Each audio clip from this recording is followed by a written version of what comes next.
اعوذ باللہ من الشیطان الرجیم بسم اللہ الرحمن الرحیم۔ محرم الحرام اسلامی سال کا پہلا مہینہ ہے۔ محرم کا لفظ تحریم سے بنا ہوا ہے اور تحریم کا لفظ حرمت سے نکلا ہے۔ حرمت کے لفظی معنی عظمت، احترام وغیرہ کے ہیں اور اس بنا پر محرم کا مطلب احترام اور عظمت والا ہے۔ محرم اسلامی تقویم کا پہلا مہینہ ہے۔ اسے محرم الحرام بھی کہتے ہیں۔ اسلام سے پہلے بھی اس مہینے کو انتہائی قابل احترام سمجھا جاتا تھا۔ اسلام نے یہ احترام جاری رکھا۔ اس مہینے میں جنگ و جدل ممنوع ہے۔ اسی حرمت کی وجہ سے اسے محرم کہتے ہیں۔ اس مہینے سے نئے اسلامی سال کا آغاز ہوتا ہے۔ یہ قمری کیلنڈر کا پہلا مہینہ ہے۔ محرم اسلامی 4 حرمت والے مہینوں میں سے ایک ہے، جس کا تقدس اللہ تعالیٰ نے خود قرآن میں قائم کیا ہے۔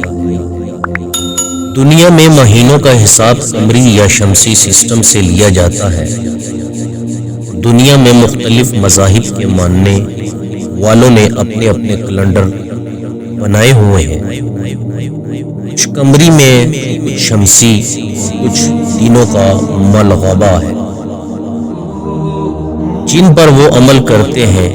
اسلامی کیلنڈر کے حساب سے سورج کے غروب ہونے پر دوسرا دن شروع ہوتا ہے، جبکہ انگریزی کیلنڈر میں رات 12 بجے دن ختم ہوتا ہے اور اس کے بعد دوسرا دن شروع ہوتا ہے۔ ہجری کیلنڈر رسول اللہ کی ہجرت سے منسوب ہے، جب رسول اللہ صلی اللہ علیہ وآلہ وسلم نے صحابہ کرام رضوان اللہ تعالی علیہم اجمعین کے ساتھ ہجرت کی تو ہجری سال اس عظیم ہجرت کے ساتھ منسوب کر دیا گیا تاکہ رہتی دنیا میں یاد رہے۔ اسلامی سال محرم سے شروع ہوتا ہے اور ذوالحجہ پر ختم ہوتا ہے۔ ابو بکر صدیق رضی اللہ تعالیٰ عنہ بیان کرتے ہیں، نبی کریم صلی اللہ علیہ وآلہ وسلم نے فرمایا، سال کے 12 مہینے ہیں، جن میں سے 4 حرمت والے ہیں، 3 تو مسلسل ہیں، ذوالقعدہ، ذوالحجہ اور محرم، اور ایک جمادی الثانی اور شعبان کے مابین رجب کا مہینہ ہے، جسے رجب المرجب کہا جاتا ہے۔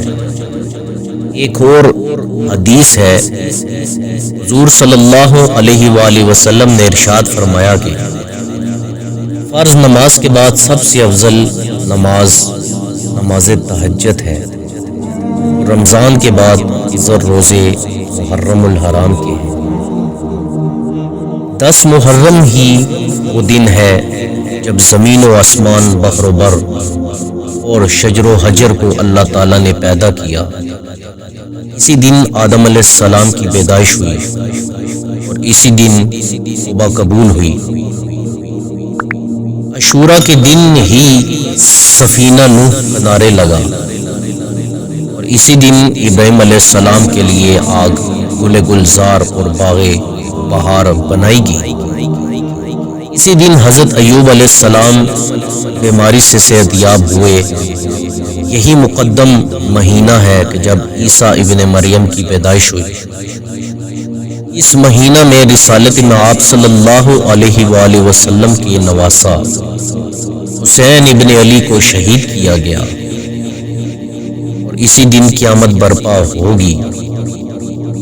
اور مجموعی طور پر اس مہینے کی بے شمار فضیلتیں ہیں۔ اللہ ہم سب کو یہ مہینہ پا لینے اور اس کے تقدس و حرمت کو برقرار رکھنے کی توفیق دے۔ آمین ثم آمین۔ آپ سب کی سماعتوں کا شکریہ۔